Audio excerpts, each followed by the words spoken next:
Ouais, my boy, comment on se retrouve? Alors aujourd'hui, petit test, on teste le 1290 Super Duke. Il y a des tests comme ça que tu redoutes un peu plus que d'autres, je vais pas te mentir. Cette moto, j'aurais pu l'essayer depuis longtemps, mais je sais pas, tu vois, il y a toujours eu une petite crainte, elle fait un peu peur. Puis lui aussi a un peu peur, tu vois, que je l'essaye. Il est pas rassuré le frérot. Mais là, vu qu'il va bientôt la rendre, c'est maintenant ou jamais. On fera le tour de la moto plus en détail plus tard. Là, c'est juste pour vous montrer un petit peu l'engin de mort, un peu de loin. Je vais pas parler plus longtemps. On va partir tranquillement vers des petites routes sympas. On va parler de cette magnifique machine, de ses qualités, de ses défauts, de tout ce qui fait d'elle The Beast. Allez, c'est parti.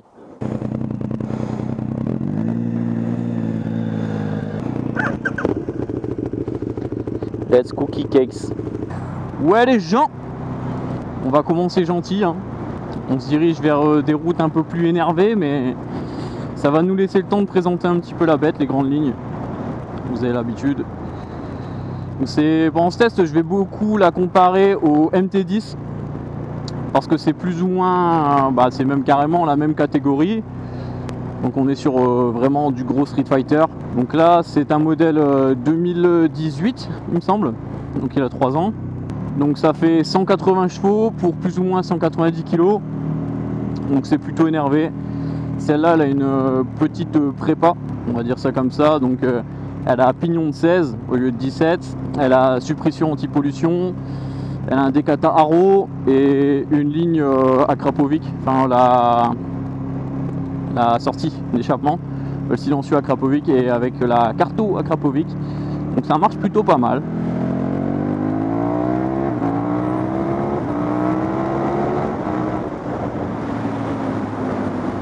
C'est une moto qui m'a toujours un petit peu... C'est bizarre en fait comme sentiment parce que elle fait rêver, tu vois. Mais en même temps elle terrifie. Je te jure, c'est bizarre. J'ai essayé beaucoup de motos assez puissantes, tu vois. Mais ça c'est autre chose. C'est-à-dire que le MT10 c'est puissant, mais bon c'est gérable, tu vois. Le 1290 c'est totalement n'importe quoi en fait. Après c'est quand même beaucoup plus exclusif aussi. Et au niveau de la position, c'est sur les premières fois qu'on la roule, parce que celle-là, il faut savoir que moi je la connais très bien, ça fait plus ou moins 1 an et demi, 2 ans maintenant, je pense, que c'est mon meilleur pote qui la possède. Et du coup j'ai eu plusieurs fois l'occasion de la rouler, donc c'est pas vraiment first impression, tu vois, parce que je connais déjà un petit peu l'engin.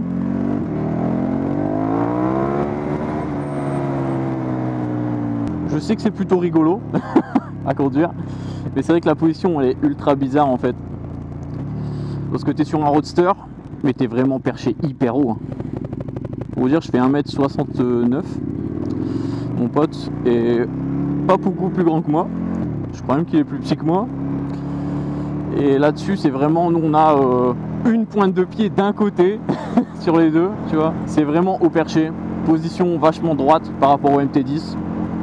Et ça tire vraiment très tôt très tôt sur les bras. Là t'as pas d'histoire de faut attendre 4-5 000 pour que ça tracte, hein. Allez c'est parti, on va se faire une petite route sympa.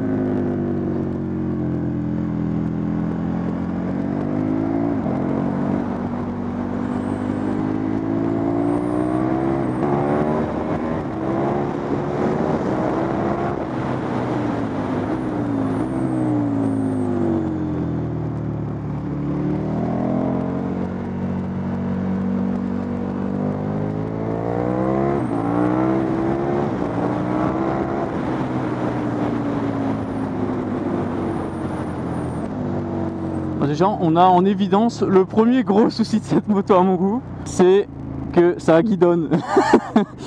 Pourtant j'ai l'habitude que les motos elles lèvent, mais celle-là en fait déjà elle lève tout le temps.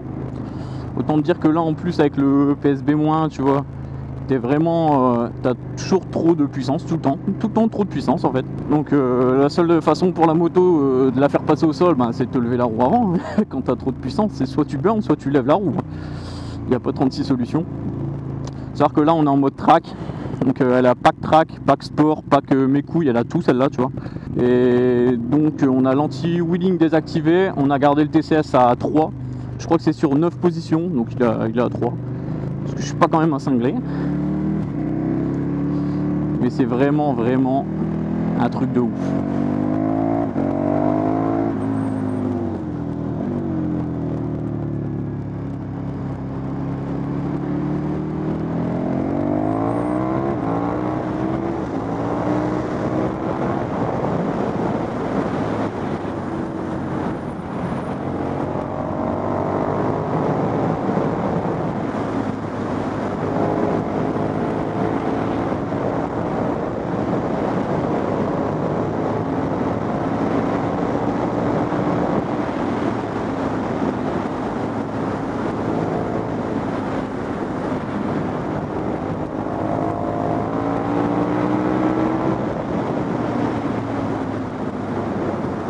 putain, comme ça tire mon pote.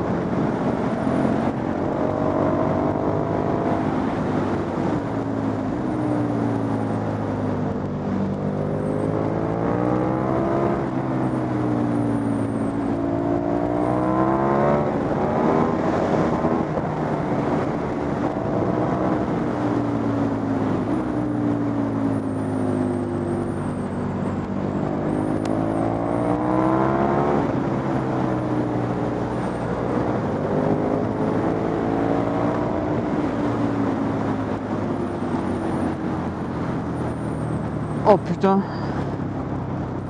j'ai déjà mal au bras. Oh putain, je suis choqué mec. Putain, en un an et demi, je l'ai jamais roulé comme ça. Le copain il doit être en train de débloquer derrière. Ah c'est Naps. Ah putain c'est full Naps, je vais bientôt brère, je te jure je vais brère. C'est abusé. C'est n'importe quoi. Dites-vous là franchement j'exploite même pas 10% de la moto. Je suis jamais gaz en grand. Tu peux pas en fait, c'est pas possible. Tu peux pas gaz en grand, c'est pas possible. Tu passes la 3, ça lève, tu repasses la 4, ça lève. C'est abusé putain. C'est vraiment une putain de machine à sensation, tu vois. Ça me rappelle, moi j'ai eu le 990, donc pour ainsi dire, c'est le même moteur, mais enfin c'est la même base moteur. Bon, beaucoup plus vénère, on va pas se mentir, hein. Mais je retrouve vraiment les sensations de pousser du 990, tu vois.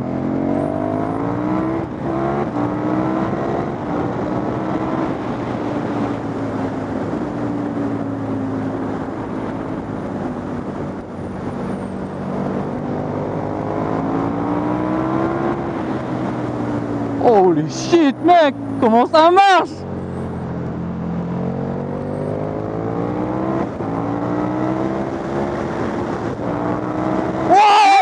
Ok.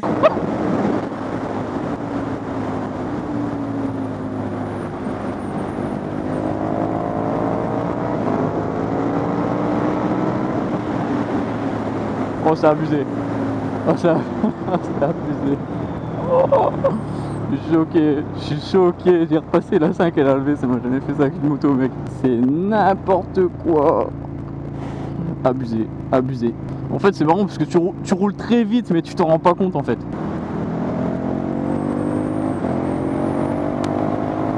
C'est brutal.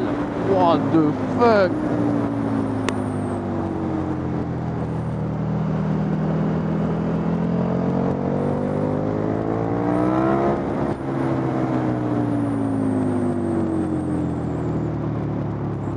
C'est méga brutal, c'est un truc de ouf. Et c'est marrant, c'est que ça, à basse vitesse, t'as vraiment l'impression que t'es beaucoup trop haut perché, que tu contrôles pas vraiment la moto, tu vois.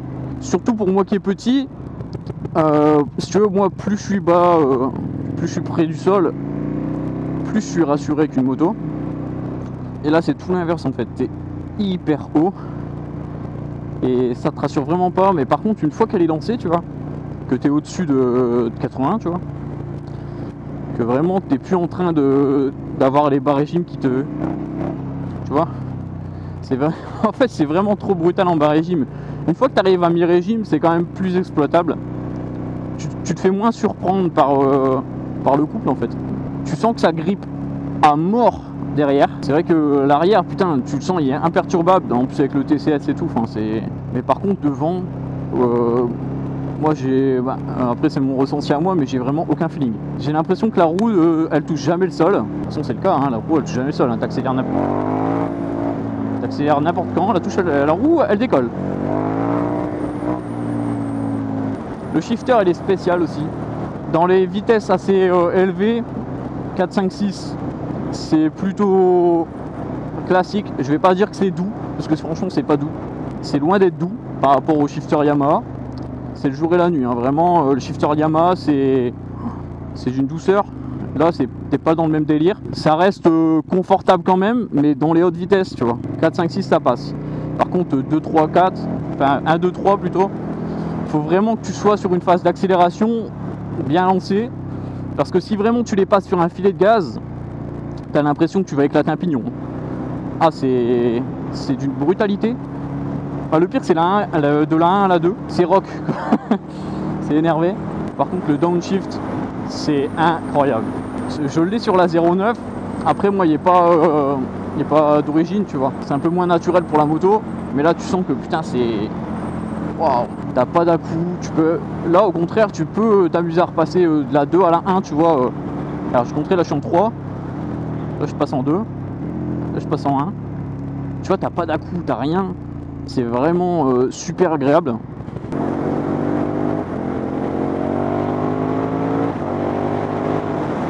En plus on a de la chance aujourd'hui, il n'y a pas de vent.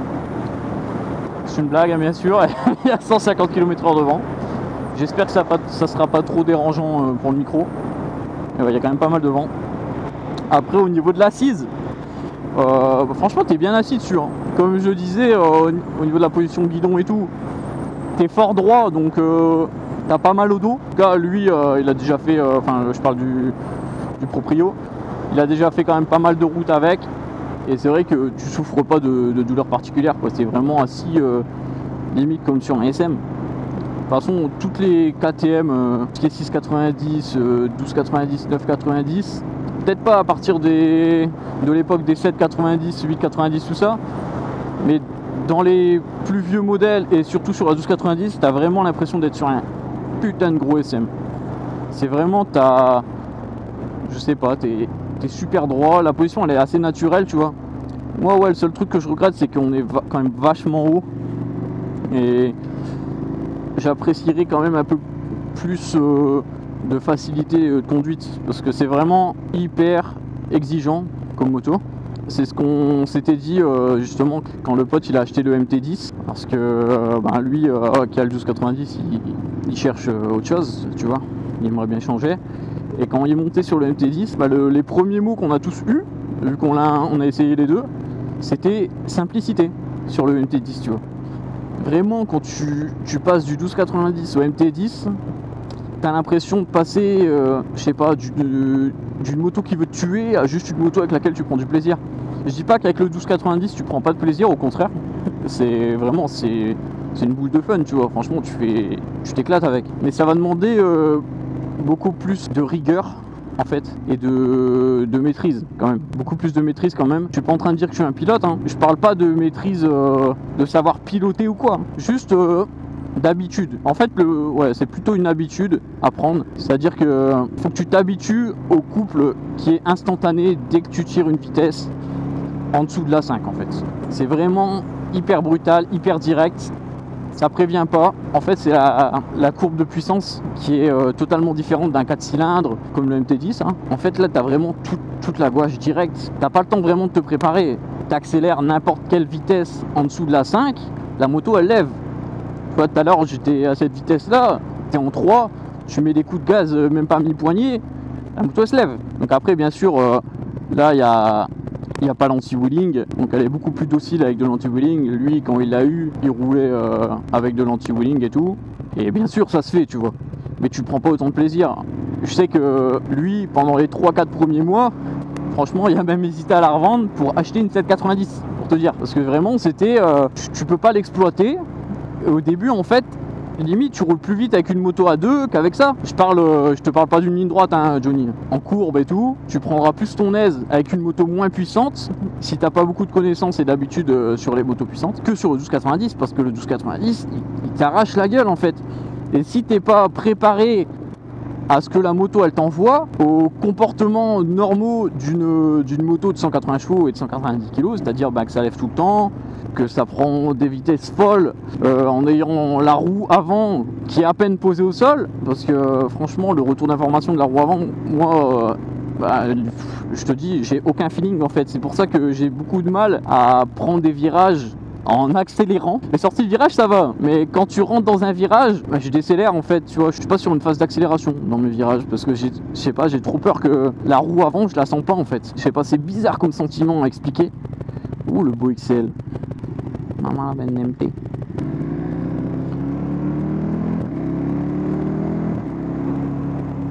Après, en conduite vraiment souple, parce que je sais qu'elle existe en version GT, et t'as des papis de 55 ans qui se font très bien plaisir en Super Duke, tu vois. Mais juste en conduite souple, parce que c'est vrai que c'est une bonne routière. C'est bizarre à dire, tu vois. C'est franchement une bonne routière quand tu lui mets pas misère.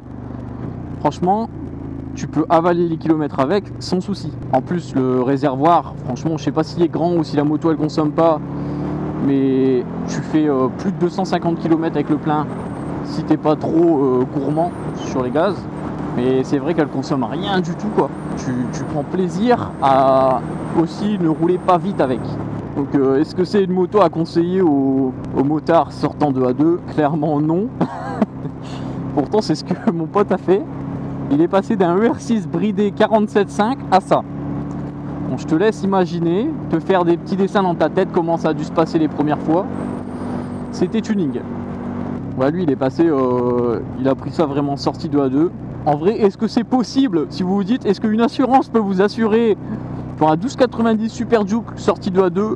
La réponse est oui. Vous allez payer un petit peu cher, mais toujours moins qu'un R6 par exemple. Ce qui est complètement incompréhensible, je trouve. C'est-à-dire que lui, il avait fait des devis pour des sportifs 600 et lui a annoncé 2500 € à l'année. Mais par contre, 1290, pas de souci, monsieur. On vous prend 1300 € à l'année, 1300-1400 €. Et vous pouvez rouler en tout risque avec votre 1290 du haut de vos 20 ans. Il n'y a pas de souci, c'est safe, vu que c'est considéré comme roadster, ce qui est indécent, et devrait rajouter une catégorie dans leur logiciel, les assureurs, parce que si tu assures ça comme un bandit 650, il y a quand même un souci, quoi. Après, pour ce qui est du duo, franchement ça se fait. Je suis déjà monté derrière dans cette vidéo que je vous mets en haut à droite, et franchement c'est confortable. T'es bizarrement bien assis dessus. En fait c'est une routière. Oh Dieu! Ça m'a fait flipper sa mère. Heureusement que j'arrivais pas comme l'as de trèfle. Ah, c'est plutôt une bonne moto en duo en fait. Si on oublie que le passager peut s'envoler en mode drapeau à tous les instants, ça passe. Moi cette moto c'est sûr j'en aurai une un jour. Peut-être pas maintenant. Je sais pas si de 1 je suis prêt mentalement à rouler avec ça tout le temps. Tu vois, parce que c'est quand même un délire. On va pas se mentir que mon permis il ferait encore moins longtemps que ce qu'il ferait maintenant avec les motos que j'ai. Et aussi parce que ça cote encore très très bien. C'est des motos qui sont... Oh shit, je l'oublie toujours celui-là. C'est des motos qui se démodent pas en fait. Si tu veux, les V1, elles vont avoir... je crois que les premières c'est 2014 si je me trompe pas. Donc elles vont avoir 7 ans. Et la moto elle coûte toujours 10 000 balles, tu vois. Parce que le moteur, le châssis, c'est vrai que c'est... La conception elle est incroyable en fait. C'est une moto qui, bien menée, en fait tu broies tout le monde avec ce truc.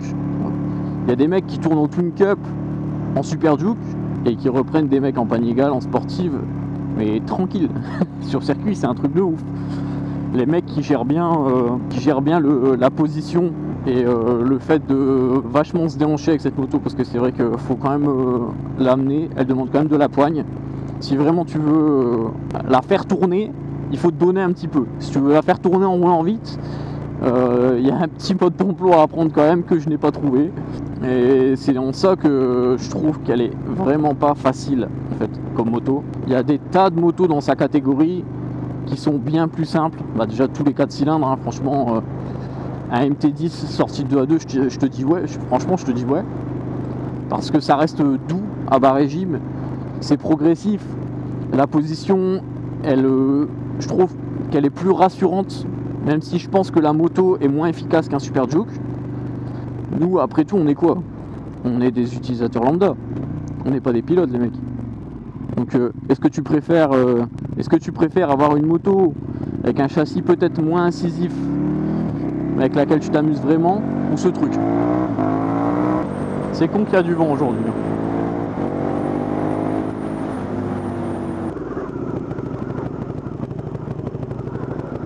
J'ai eu ma dose. Bon les amis, Parler de pourquoi je la vendais ou quoi? pour la facilité, quand tu as essayé le MT10, quand tu passes de ça au MT10, tu te rends compte ce que c'est que une moto exploitable. Ouais, il faut pas une expérience de plus. Par contre, elle demande un bagage Carrément. de connaissances et d'habitude, il est énorme. Bon, on va faire un petit tour de la bête. En plus, elle est à vendre. Si vous êtes du Nord-Pas-de-Calais, si elle vous fait envie, il n'y a pas de souci. Vous pouvez venir à vendre, mon copain. Donc celle-là, elle a les écopes en carbone. Elle a le cache compteur carbone, l'écheroue carbone. Donc là, c'est comme je disais, le Decathlon Arrow avec le silencieux Accra La ligne avant elle est d'origine. Donc la ligne jusqu'au décata c'est d'origine. Après on voit que les amortisseurs c'est du costaud. Hein. Et franchement, putain ouais, l'arrière c'est rivé au sol. Avec le TCS et tout, c'est un truc de ouf. Par contre l'avant, t'aurais pu mettre une fourche de 103 parce qu'au final ça sert à rien en fait. Non, en vrai c'est hyper efficace. Mais en fait la moto elle pousse tellement, je sais pas en fait, c'est bizarre. Dès que t'as des bosses et tout, elle déleste, elle guidonne. T'as du mal à remettre vraiment du gros gaz. T'as tendance à relâcher l'accélérateur là où avec une moto peut-être moins puissante, je suis sûr que sur la même portion au final tu prends plus. Parce que là en fait elle est terrifiante. Après on était monté en Mitas Sport Force Plus, avant arrière, la support de plaque RG, il y a quand même du beau matos. Quel engin, quel engin. Le trou de la sécu, je suis sûr elle a sa part elle a sa part, c'est sûr. Hein. Non, voilà, j'espère que cette vidéo vous aura plu, que vous en aurez appris un peu plus sur cette machine. Je suis sûr que cet homme-là est rassuré qu'elle soit encore en un morceau pour être vendue. C'est bon, c'est passé, c'est bon.